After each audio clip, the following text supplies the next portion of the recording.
जंग के 9 दिन हो चुके हैं। ईरान और इजराइल, यूएस कौन किस पर भारी पड़ रहा है, इसको लेकर लगातार अपडेट आ रहे हैं। ईरान के राष्ट्रपति ने कल घोषणा की कि ईरान अब किसी भी पड़ोसी देश पर हमला नहीं करेगा जब तक कि ईरान पर होने वाला हमला उसी देश की जमीन से ना किया जाए। लेकिन ईरान की ओर से लगातार बहरीन, कुवैत, कतर, सऊदी अरब, यूएई और जॉर्डन की दिशा में मिसाइलें और ड्रोन भेजे गए हैं। कई देशों ने अपने अपने एयर डिफेंस सिस्टम सक्रिय कर लिए हैं। पूरे मिडिल ईस्ट में इस वक्त अलर्ट जारी है, यानी कि इजराइल फिर बम भी बरसा रहा है ईरान पर। और जो ईरान के तेल डिपो में जो आग लगी है, इस वक्त उसका धुआं आप देख सकते हैं किस तरह से उड़ रहा है। तो क्या हार मानेगा ईरान? क्या घुटने टेकेगा ईरान? क्या जिस तरह से अमेरिका ने कहा है कि वो ईरान को खत्म कर देगा और तबाह होगा ईरान, क्या ऐसी कोई तस्वीर बनती नजर आ रही है? फिलहाल इजराइल का अब तक का सबसे बड़ा हमला यहां पर तेहरान पर हुआ है, जहां उसने एयर स्ट्राइक की है। ईरान के तेल डिपो को उसने तबाह कर दिया है। ये बहुत बड़ी खबर है। करज समेत 3 इलाकों में हमला हुआ है। आईडीएफ का एक्सपोस्ट में दावा यह किया गया है कि कैसे आईडीएफ ने इस बात का दावा किया है कि ईरान के आईआरजीसी के कई तेल भंडार यहां पर पूरी तरह से नष्ट हो गए हैं और ये बहुत बड़ा झटका है तेहरान के लिए। साथ ही जिस तरह से बैलिस्टिक मिसाइल भी ठिकाने भी तबाह हुए हैं, क्या ये तस्वीरें सच बयां कर रही हैं? क्या ये तस्वीरें ईरान की इस वक्त की असली हालात को बयां कर रही हैं? ईरान के लॉजिस्टिक क्षमता कमजोर करना मकसद था यहां पर अमेरिका और इजराइल का, जो कहीं उन्होंने कर दिखाया है। बेरूत के होटल पर भी इजरायली हमला हुआ है और हमले में फिलहाल 4 लोगों की मौत यहां पर हुई है। ईरान जिस तरह से ये बात कह रहा है कि लगातार आम नागरिक यानी कि सिविलियंस को निशाना बनाया जा रहा है, वो बेहद दुर्भाग्यपूर्ण है और इसको रोकना चाहिए। और अंतर्राष्ट्रीय समुदाय को लेकर भी उसने इस पर सवाल उठाने की बात की है। आइए अब आपको दिखाते हैं कि इजराइल के ईरान पर कैसे नॉन स्टॉप हमले किए हैं। नॉन स्टॉप यहां पर मिसाइलें दागी गई हैं। लगातार यहां पर तेहरान पर हमला हो रहा है। हमलों के दृश्य आप देख सकते हैं, जिसमें ईरान की लाइफलाइन कही जाने वाले कई ऑयल डिपो को तबाह कर दिया गया है। इस पर डोनाल्ड ट्रंप का भी बयान आया है कि कैसे उन्होंने तेल पर हमला किया है। ईरान की लाइफलाइन माने जाते हैं ये ऑयल डिपो, और यहां पर सीधे इजराइल ने मिसाइल दागे हैं। तो यूएस इजराइल का महाप्रहार यहां पर तेहरान पर है। इजराइल के नॉन स्टॉप हमलों में इस वक्त ईरान की हर जगह से धुएं के गुब्बार उड़ते हुए नजर आ रहे हैं। साथ ही जिस तरह से खाड़ी देशों को लेकर पहले ईरान ने माफी मांगी थी, अब उसको भी वो थमने से इनकार कर दिया है। लगातार ईरान की तरफ से भी पलटवार किया जा रहा है और मिसाइल दागे जा रहे हैं, ड्रोन हमले किए जा रहे हैं खाड़ी देशों पर भी। साफ तौर पर जिस तरह से इस वक्त पूरा मिडिल ईस्ट इस संघर्ष की चपेट में आ गया है, वो देखने वाली बात है। तो यहां पर नहीं थमा है खाड़ी देशों पर हमला तेहरान का। ईरान का खाड़ी देशों पर ताबड़तोड़ अटैक जारी है। माफी मांगने के बाद भी उसने हमले किए हैं।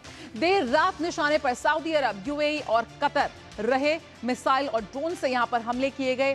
पिछले 1 हफ्ते में कई बार वो बना चुका है निशाना, क्योंकि उसने कहा है कि जहां जहां अमेरिकन बेसेस हैं वहां वो सीधे उन पर हिट करेगा।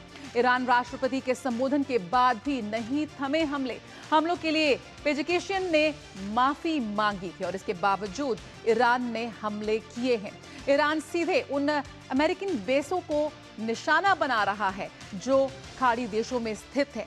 कहां से मिल रही है उसे एग्जैक्ट लोकेशन, कहां से उसे मिल रहा है समर्थन और इन अमेरिकी बेसिस के बारे में जानकारी, ये सवाल भी इस वक्त एक्सपर्ट्स पूछ रहे हैं। लंबी जंग को तैयार है ईरान। जो पहला कैलकुलेशन की जा रही थी अमेरिकी राष्ट्रपति डोनाल्ड ट्रंप की तरफ से आया था कि वो कुछ ही मिनटों में और 1 दिन में ईरान को नेस्तनाबूद कर देंगे, कहीं वो दावा खोखला साबित हो रहा है, क्योंकि यहां पर ईरान घुटने टेकने को तैयार नहीं है। मिडिल ईस्ट संघर्ष पर ईरान का बड़ा दावा है। क्रांतिकारी राज प्रवक्ता का इंटरव्यू में यह बयान है कि अभी वो थकेगा नहीं, झुकेगा नहीं। यूएस इजराइल के खिलाफ लड़ने में पूरी तरह से वो सक्षम है। तो यहां पर चंद्रशेखर जोशी इस वक्त हमारे संवाददाता हमारे साथ जुड़ रहे हैं। आइए सीधे रुक करते हैं चंद्रशेखर जोशी का।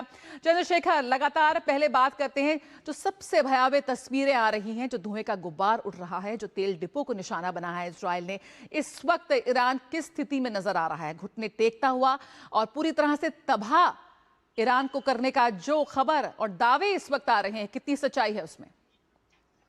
बिल्कुल, देखिए तेहरान में अमेरिका और इजराइल की ओर से जो वहां पर तेल डिपो है और ऑयल रिफाइनरी है, उस पर हमला किया गया है। और साथ ही साथ ईरान की ओर से भी लगातार जो खाड़ी देश हैं, जहां पर खाड़ी देशों में जो यूएस के एसेट्स हैं, साथ ही साथ इजराइल में मिसाइल और ड्रोन भेजने का लगातार ईरान की ओर से भी ये खबरें आ रही हैं। अभी कुछ ही देर पहले आईआरजीसी ने कहा कि उसने 27वीं वेव छोड़ी है खाड़ी के देशों में जहां अमेरिकी एसेट्स हैं और साथ ही साथ इजराइल के ऊपर, और इन सभी देशों में इसको इंटरसेप्ट भी किया गया। हालांकि कुछ ऐसी खबर मिल रही है कि कुवैत में जो इंटरनेशनल एयरपोर्ट है वहां पर एक ड्रोन हमला करने में वहां पर कामयाब हो गया। वहां पर जो ऑयल डिपो था उसमें आग लग गई है। और साथ ही साथ ये भी खबर है कि कुवैत की ओर से बताया गया है कुवैत के 3 बॉर्डर गार्ड्स मारे गए हैं अभी कुछ देर पहले। हालांकि ये नहीं बताया गया है कि किन हालात में ये सब मारे गए हैं, लेकिन ये माना जा रहा है कि कहीं न कहीं ये ईरानी ड्रोन हमले का ही ये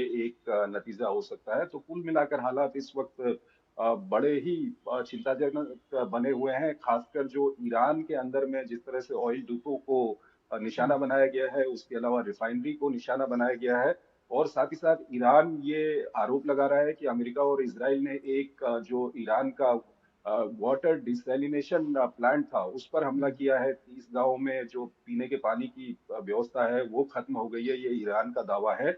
और ईरान लगातार कह रहा है कि वो बदले की कार्रवाई करेगा और कर भी रहा है। तो ऐसे में अगर ईरान खाड़ी के देशों में या इजराइल में जो डिसैलिनेशन प्लांट है, ये एक चिंता है कि कहीं ईरान भी जो दूसरे देश हैं उनके जो वाटर डिसैलिनेशन प्लांट है उस पर हमला न कर दें, क्योंकि खाड़ी के देश जो हैं वो पूरी तरह से अपने पानी के लिए इन्हीं प्लांट्स पे जो प्लांट हैं वाटर डिसैलिनेशन प्लांट हैं उन पर निर्भर रहते हैं। तो ये एक चिंता का विषय बना हुआ है।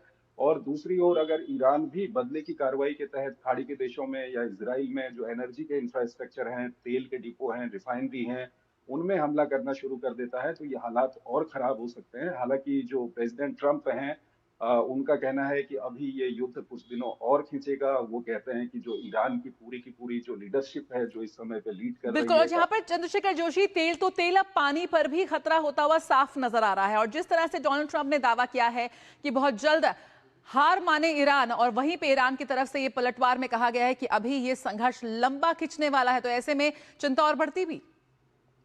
बिल्कुल, देखिए अमेरिका में भी जो एक खबर आ रही है अभी विभिन्न समाचार माध्यमों के जरिए, जो अमेरिका में 28 जो फरवरी को हमला किया था अमेरिका ने ईरान के ऊपर, इजराइल और अमेरिका ने, उसके बाद वहां पर जो इंटेलिजेंस रिपोर्ट आई है उसके अनुसार भी ये कहा जा रहा है कि हवाई हमले से ईरान के अंदर में सत्ता परिवर्तन हो जाएगा, ईरान की पूरी लीडरशिप खत्म हो जाएगी, ये संभावना नहीं है। और साथ ही साथ ये भी बताया जा रहा है कि इस इंटेलिजेंस रिपोर्ट में कहा गया है कि ये इन हालातों में जिस तरह से ये युद्ध चल रहा है, कम से कम 6 महीने इस युद्ध को खींचने की क्षमता ईरान रखता है।